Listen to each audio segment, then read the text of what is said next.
Happy Friday, Mike. Happy Friday, Carlos. How are you today? Very good. Another week. We have had a lot of success. Um, how's the family? Is Yeah, it still cold?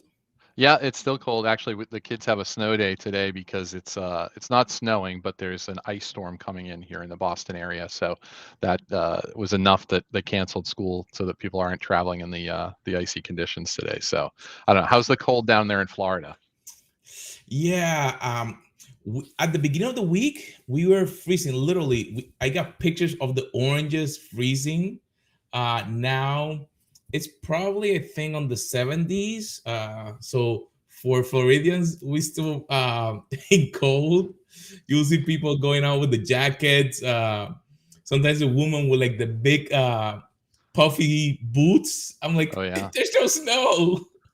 Yeah, But it's the it's winter fashion funny. comes to Florida because it's dropped below 80, I guess, right? Yeah. But yeah, it has been having a great week. A lot of good meetings with customers, good meetings in a lot of the areas that we work. Some of them we work together. Um, but I think that it's interesting that as we keep finding and talking, there's something that includes technology, but I think that sometimes we don't pay attention too much because we don't think that is completely technology related. That is really what happened with the pandemic. People start Hmm. working remotely. So that opened the eyes to a lot of companies that now they can have talent from anywhere and actually do the work or the task that they were assigned to. Um, let's open the topic in there. Yeah, I think, and there's a good article that you discovered we can share with the chat here about some of the challenges people are facing in hiring, especially if you think about the managed service provider space, which is really where you and I focus our day-to-day work is working with those local IT providers. Many of them have kind of built their business on being local, right? Having local resources, people who can drive over to the office of the customer, interact with them face to face, solve their challenges, but you got a local feel. You know that you're not calling off to some call center somewhere in the world and dealing with people who have no idea who you are in the company. So from a customer standpoint, it's very much how customers want to be served. They want to deal with local. The challenge, of course, is like everyone right now, unemployment is at its lowest, and I don't know how long, since the 60s or something. I think was the stat that I heard recently. But everyone has a job who wants a job is kind of the assumption right now, especially in tech. And everyone who's good in the industry is really kind of well entrenched, except for those who have gone through. There's this period that we're in, and I guess you and I are participants in it, called the Great Resignation, right? Having left, during COVID times, found a new job, right? Searching for either greater earnings or greater purpose or something more than what we were getting in our previous jobs. And a lot of people have made the move because the first year of the pandemic, people held tight. Nobody wanted to give up a salary. Everybody was just trying to get through it. Last year, we saw much more movement in this great resignation start. It's continuing into this year where people are making moves. So I think, the challenge is both retaining existing staff as well as finding new staff and not giving up on kind of that secret sauce or the experience that your customers want, which is dealing with people that they know, people that they trust. When you mentioned that, it's really important to look at it from two sides. You just mentioned the customer side, but there's also the internal company side that I've dealt for years. That there's some knowledge, and I call it the tribal knowledge. Hmm. Like if you remember on the old times, there was this the people that knew how things work, how the interactions and all that kind of stuff. And a lot of times we focus on we need to get people to interact, but the period for someone sometimes to ramp up to understand and to be productive get lost because of that tribal knowledge. They don't know what to do. Anyone could probably fix a computer. Oh, I reformat it and done. But it's not just going and reformat a computer or to go to a service and click through the clicks and gone. It's really how the interaction from the internal side all the way up to then the customer side. Because if the internal side, that person doesn't understand it, he cannot service the customer. And thinking like you just mentioned, we did the jump almost about a year ago, almost for me. I know that I brought some skills, but I needed to understand the internals for Hmm. a company. So my question to you is, how important do you think? Because finding the people is challenging, and the article does a great job, and we're going to talk about it. But when you find the people, how important is to have a good process so you can bring them in quick, simple, and to make them productive? Yeah, I think a number of issues popped into my head as I was listening to you.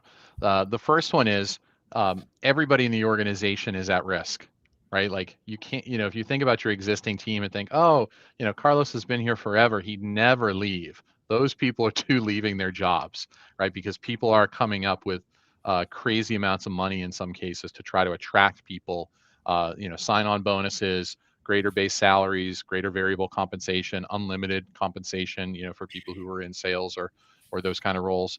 So people are coming up with crazy money to attract people away, and they're looking for deep experience. So don't take it for granted that everyone is there. I think so. Part of that is, how do you document what's happening in the business today, right? Like if you left and you're the person who has the God mode creds to log into every system in the organization for customers, for the internal IT needs, everything, we need to have kind of a backup plan, right? We need to look at everybody in the organization and make sure that that's documented somehow, just from a risk standpoint, right? If that person walked out the door and you had no access to any systems because maybe they left on bad terms or something, you're at risk, obviously. So there needs to be some redundancy and some planning around that. I think documenting the procedures, uh, especially in kind of smaller shops where people are working hard on a daily basis, nobody wants to sit down and write lengthy documentation and procedures and those things. So I would look for more of a rapid way to do that, or an agile way to document those procedures with the look towards what you described, which is onboarding new people. Because if you're fortunate enough to get through this process of actually finding some talent to bring into the organization, how you onboard them and how elegant of an experience you can make that so that they are able to ramp quickly and help contribute to the team is very important from a customer standpoint, but also for the employee. There's a book behind me on the shelf called The First 90 Days, and it talks to people about how to make an impact quickly in an organization. Some people don't read the book, some people aren't that kind of keen and motivated. So you need to be there for them to help them ramp up quickly, because the sooner they contribute and feel like they're a meaningful part of the team, the more satisfied they're going to feel from the entire experience, the better and more productive they'll be in the long term. And you just mentioned something that is spark a question or a comment. Is one of the reasons why people sometimes move from one role to another, could be inside an organization or that you're looking outside, is that they can feel that their contribution matters. Because if they're on the role for a reason. Let's say if we're looking for a cloud architect, cloud engineer, software engineer, and they're actually working in that role, they're not the role is not just to do presentations. Right. They want to know that their skill set that they learn, that they can help the customer, or that if it's an internal role, that they actually can contribute.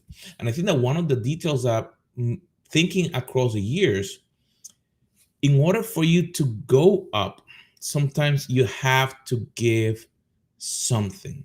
And when you Hmm. describe about documenting, having things ready, I remember at one point in time, I had a director early on in my career, and I had a team, and he came on a Friday. I was working, probably was like from 5:30, 6 o'clock.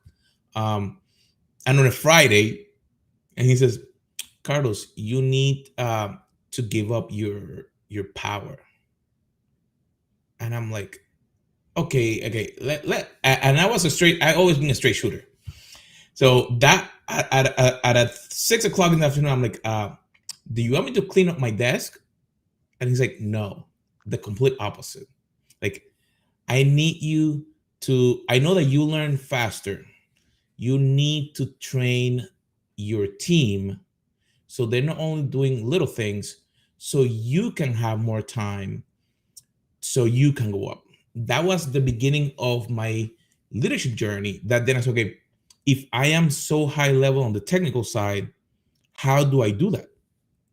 And I could tell you within 6 months, I was running the whole technology team across the company because of that simple shift. So I was able to, okay, how do I bring the talent and I train them, I mentor them, I can learn and pass it down. So that was really key because I think that for our MSP and for our audience, understanding how they train their folks, not only on the technology side, but what probably we consider the soft skills. How do you interact with the customer? How do you help them understand what they have to do? It's actually very critical and it's the most seek skill right now. Yeah, and I spoke with someone this week who is in that mode where I used to work with this person. I won't say where or when, in my career, so I don't identify anybody, but they are not feeling challenged. The person that they are reporting to, they feel like they can't learn from that person because that person has already kind of demonstrated the limits of their knowledge and experience. So especially in the tech industry, whether you're on the technical side, sales, marketing, support, success, wherever you are in the business, part of what feeds a lot of us in this industry is the change. Like we love new stuff, whether that's new technology or new experiences. We love learning, we love growing, we like sharing that with others, right? That's what you just described, just right, that drive to kind of share it with others, right? If you can quickly process, synthesize information, share that with others to get them kind of going on things. But I think if you're not providing those experiences for your employees today, that's a red flag, right? That they're not growing as professionals. And it could be like you just explained as well. I think just to reinforce your point, when you think about technical people and reinforcing technical skills and growing technical skills, and that's always important because the technology is always changing. However, they may be looking to grow more in their customer facing skills or in their business management skills or their understanding of finance, legal, privacy. I don't know, pick an area. So the ability to kind of cross train or have shadow opportunities, the more development you have for your employees within the organization, the more skilled and more aware they'll be of how the company works, which keeps them engaged, keeps them interested, keeps them challenged. I mean, we just had Groundhog Day here in the United States this week, and the famous movie Groundhog Day, where he wakes up every day, uh, to the same song and the same set of events that happen until he kind of gets it right and was able to move on. Right? No one wants that. People want change. They want diversity in their day. They want interesting problems to solve. And I think again, that goes to how you manage your existing staff, but then it also comes into your recruiting. How do you convey that to candidates and kind of and deliver on it when they would show up, that you're going to give them different challenges? You have a plan for how you're going to help expand and grow. The last point I'll make on this is I met a recruiter once, an executive recruiter, and she was telling me that when she looks at a rec from a company, maybe they have 10 points that they're looking for. She's looking for somebody who has 11 out of 10.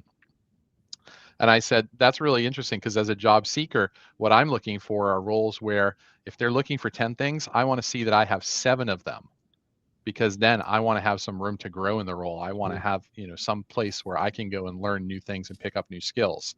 And I think that's the trade-off with employers and employees, is that your people want to grow. They're looking for something that's going to stretch them, not a repeat of a job that they've done in the past.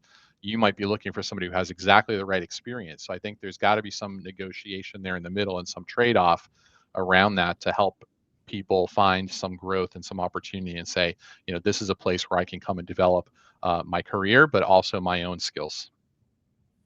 That's an interesting point because I don't remember a place that I, even early on, I went there that I just wanted to just stick doing the same exact thing. Even in the early days when I was running cables or fixing computers, the whole challenge thing was, okay, I'm gonna have to push or learn something new. I'm gonna go way back, and I don't know if the audience will remember. Do you remember when the PCs used to make the little noises? Beep, beep, beep, beep, beep. So a lot of people didn't know what that was. And at the beginning, I didn't. But there was a big manual on one of the computers that I work on. And I'm talking about way, way long in the 80s. And I started reading what the beeps meant. Until this day, sometimes when something happened with my computers or with someone and they ask me and I hear the beeps, it is because it's part of what it is. So I think that you just mentioned something that is very keen for our audience to understand. Probably in other roles, the challenging mentality may not be as big as on the IT world. Hmm. But anyone that wants to be really good and want to grow, one that probably that 80/20, that 70/30, that is, I bring this, I want to be able to grow. So that, and I don't want to have someone next to me that knows 100%, because what that tells me is that the person will not be willing to grow within the role. Like if I need him to do something different, if we need to, let's say we partner with a new company and we had to learn something, that person's like, oh, I know everything that I need to know. Uh, that's not interesting to me. So that's Yeah. very interesting to understand. Yeah, and that's I was the person I referred to earlier who was kind of talking to about finding something that's going to be more interesting and challenging if they're not getting that at their present role. I said look at the areas of technology that are really growing, like security. And the person's response was, well, I don't really know that space. I said, first off, security is blowing up, right? Like a million companies right now are security focused, and security means a million different things. So just with the growth in this segment of the industry, it requires that new people are going to come into the space, develop that expertise and the understanding of what it means to, secure an organization, whether it's ransomware or advanced threat protect, all these kind of whatever it is. So I think there's a certain amount of forgiveness in the industry that, like people, as long as you have a foundation in something, you can come in and cross train and ramp up on security. And that's whether you're looking for salespeople, you're looking for technical people, and I think security, like, if you think about people who knew operating systems back in the day, right? Like everybody needed some level of understanding of operating systems, of databases, of, directories, those kind of things. To me, security is coming in and it's going to be one of those things where everybody needs a foundation layer of security knowledge to operate in their role. And again, that's sales, marketing, technical, wherever you are in the business. I think that everybody's going to need that. So I think, that could be another piece, like the article that you linked before. Um, we're not always going to find people ready to go. There's got to be, I think about some of the different computer science programs around the country who recognize the deficit, right, between what the industry needed and what was available in the market for skilled professionals, and created more. I remember going back to my days working at Microsoft, go and call on some of the local universities here in Boston, and they're like, computer science programs were, COBOL and Fortran. And this is like in the 90s and, or or actually that would be in the early 2000s by the time I was at Microsoft. Like Yeah. that stuff wasn't relevant then. And they were teaching on, so like they had to go through a huge update on their curriculum, update it for the modern set of skills that people need, and even more so now in all the cloud environments that we're in. And then outside of universities, there's a lot of programs too to help people quickly build those IT skills and ramp up. So I think if I owned an MSP business and I was in some market around the United States, I would be looking at my local, whether it's community college or some sort of IT training program. Different investments get made by the federal government as well as state governments. I'd be looking to see what programs can I connect with who are there. How do I become a pipeline from their program into the workforce to take people, especially if you're looking for level one, level two help desk people, which a lot of people, right? Like those are the roles that people come in, do it for a couple of years, learn some things, move up into other parts of the organization. So they say, how do I connect with those and kind of be a bridge from those programs into the workforce as a way to help get people going?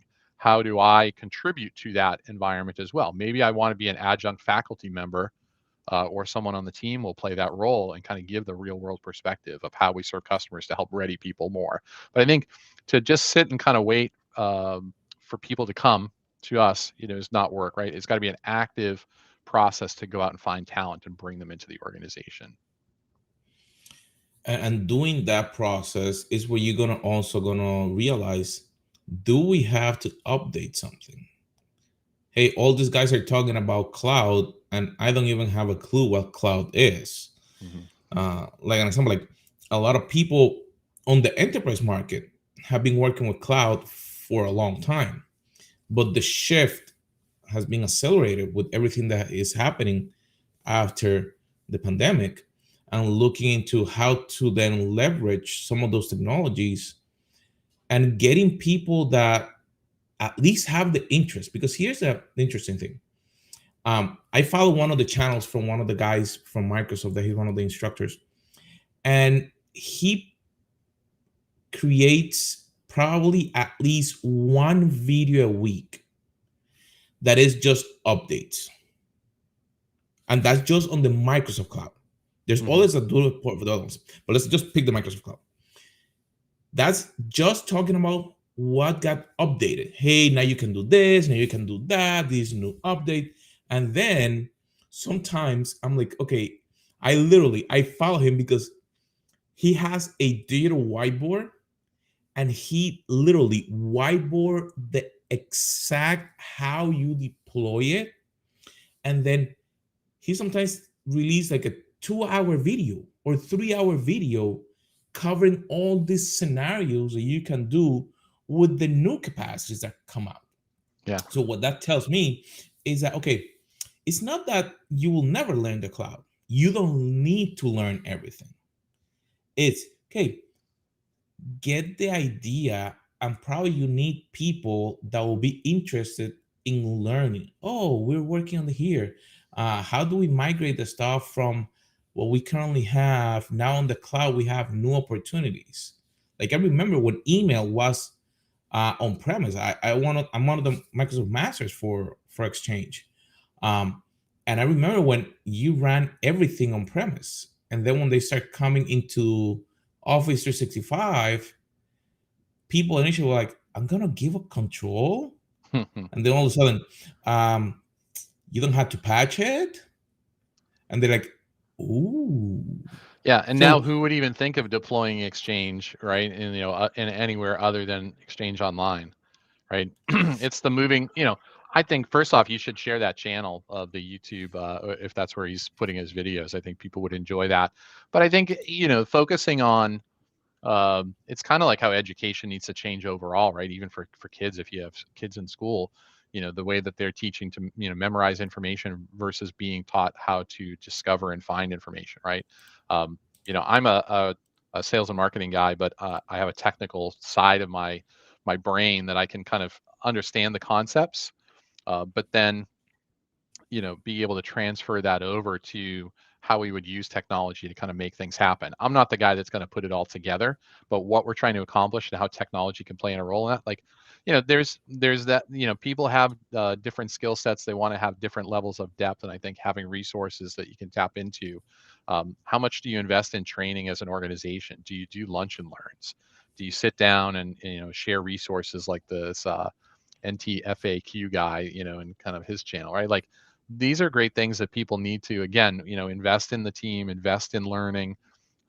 Seems like time away from customers, and right, that I guarantee that anytime you take time for training, or even take time to read the news or read articles, you'll use that information at some point in the next couple weeks, and you'll be glad that you spent the time because you'll end up telling a story about it to someone else, right? And there's learning that your brain will process that over time and then be able to relate it to the work that you're doing.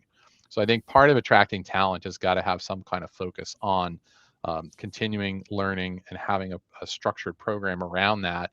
Even if you're doing like videos on YouTube, right? There's a channel for everything out there, as we know. It doesn't always have to be formal courseware and going and buying it or licensing it and putting people through testing and certification. That has a place too, right? And one of the things we're doing with Microsoft is partnering with them on their cloud weeks. So, Mhm. in our day jobs, right, and kind of the work that we do, we'd love to see people get certified on Azure, Microsoft 365, all these great things. How do you get trained on it, right? Like you still need training and preparation for the certification exam. Microsoft Cloud Weeks are a place that you can do that.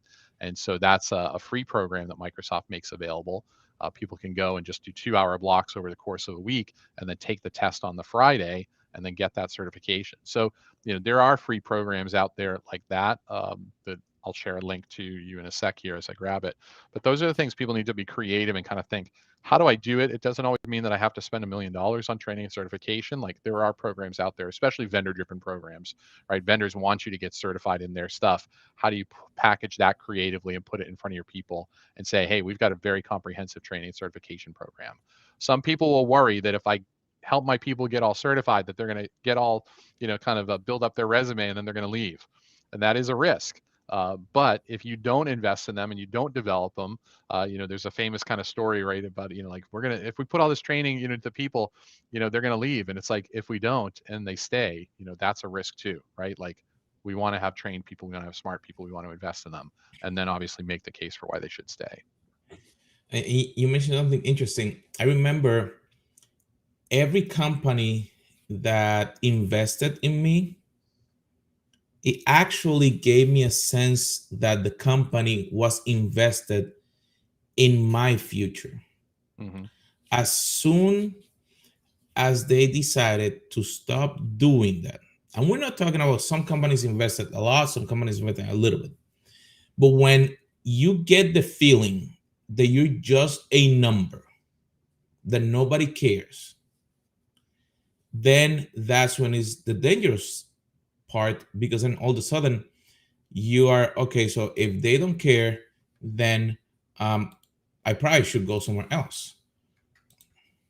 Yeah, and I think that's the need there. And thank you for dropping. This is the Cloud Week link. So this one is going to the event that's in March.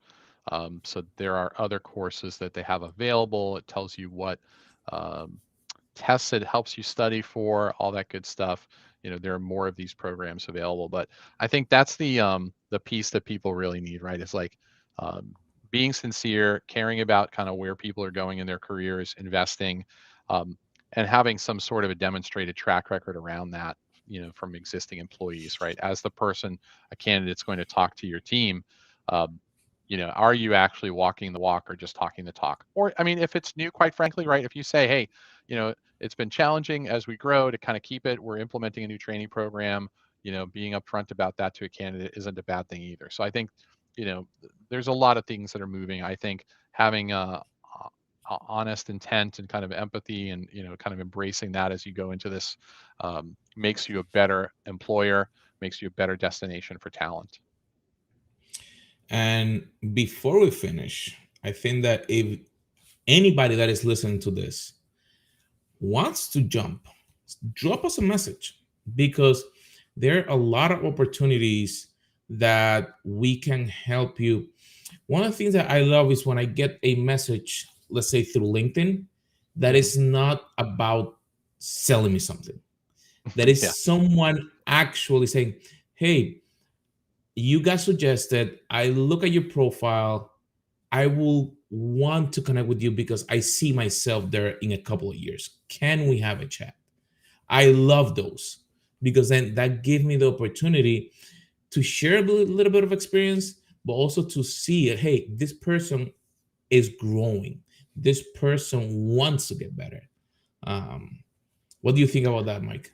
Yeah, and I think it's your network that helps you make these connections, right? It's your network is what makes the connection. Your skills, experience, your values, who you are, and what you bring to the table is what keeps you there, or what gets you through the door, right? But the network brings you there. So, even like the person I referred to this week, I said like go look at Microsoft. Go look at VMware. Go look at, people who think that they belong in a certain space, in the industry. And it's like everyone is so desperate for top talent. Don't put a limit on yourself. Go apply. Someone told me in my career once, go apply to AWS because their interview process is like nothing else, right? Their leadership principles, and you have to, do a lot of writing, and like it's an experience. Like, don't be afraid of those experiences from a talent standpoint to go out and challenge yourself and see where you can go. On the employer side of it, realize that people are doing that, right? And they're going out and kind of making it. So it is more competitive than ever. I think, as the article explains, a lot of what people want is flexibility in their work style. Everybody's proven we can all run a business in COVID by working from home. It's for some people the most ideal arrangement from a family situation or lifestyle or whatever their considerations are.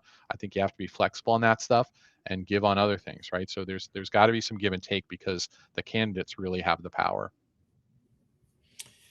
Well, my friends, make sure that while you're hiring, when you're attractive talent or you're actually maintaining your talent, take a look at what you're doing. Take a look at what opportunities you're offering. Are you challenging your team?